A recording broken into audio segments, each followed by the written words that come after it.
Hey there, team. This is Nick Post from the Managed Analytics Group, and I'm here to quickly show you a little bit of a vision that we have for this Enterprise DevOps Reports category.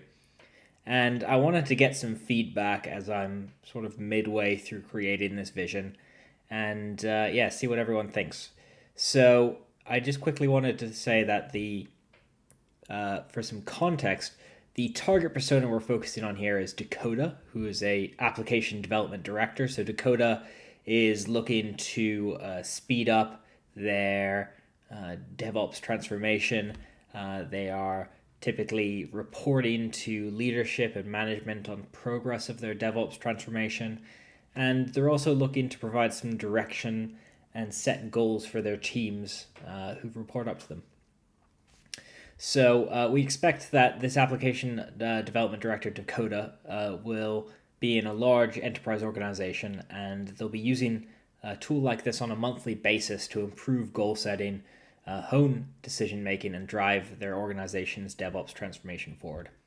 The key jobs to be done that we think Dakota will be trying to solve, and that's we're going to be focusing on within this category, is number one, tracking their DevOps transformation.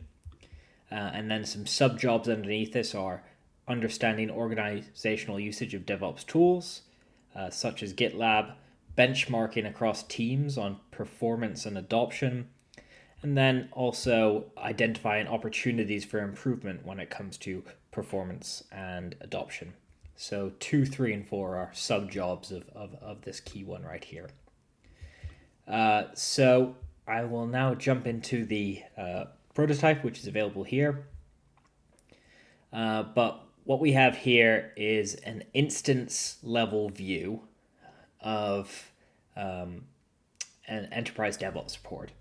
And an enterprise DevOps report is constructed of a number of different segments. And segments are effectively more specific versions of projects and groups, so like combinations of projects and groups that can include and exclude things to map a little bit more effectively to teams within organizations. So for example, we can have one group exclude a subgroup, include another subgroup, but then exclude a project, so you can be super finite and granular with the things that particular segments are working on, as well as being able to exclude things like no projects with no commits and wiki-only projects. So a report is constructed of a number of these different segments, and you can save different types of reports. So for example, you could have a report of one department with all the teams within that department, and then another department could have another saved report on the instance, and so on and so forth. And then you can select a time frame. Right now we selected the last 90 days, but right here we have a combination of all our segments that we selected within a table. And in this table we have some of the key DORA metrics, and these are abstracted into a single DevOps score. And next to these DORA metrics we have the level of stage adoption of different GitLab features. So right here we have DORA versus stage adoption, so we can sort of see the performance versus the adoption of various DevOps stages. But I'm going to go back to the overview right here, and the overview provides, well, an introduction or an overview as to how this report is doing and the segments within this report are doing, providing a leaderboard of how the segments are sort of ranked, particular types of awards. So we have a little bit of gamification, and then recommendations based on the adoption and performance that we're seeing, providing recommendations on how you might improve this performance across the different teams based on usage ping from other instances as well. And underneath we have some certain sharing permissions, which would allow users to be granular with how they share whether people can edit or read the reports, just so sharing becomes a little bit more easy, since this may be a document that is shared quite broadly. So that is the overview, and then we can dive into the report in more detail, and this would be broken down into a DORA dashboard where we see the key metrics again right here across the top, and then we can see dashboards showing how these segments are doing over time with these particular metrics, and the instance or the report average. And then this would apply for change failure, deployment frequency, and mean time to recovery. So we have a DORA type dashboard seeing how the different segments and the average of this report are performing.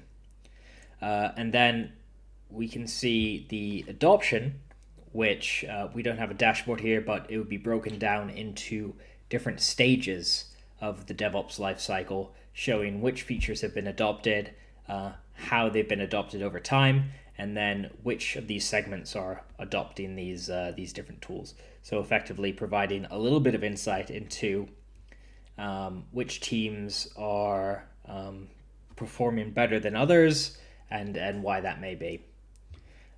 So we can go back to the segments here, and this is just a condensed view of all the information side by side. And what this allows us to do is provide a little bit more manipulation of the data. So we can sort the data here, but we can also do interesting things like setting targets. So for example, we can set targets for what we want these metrics to achieve. We can recommend what these targets may be, and then we could set upper and lower bounds and save these targets.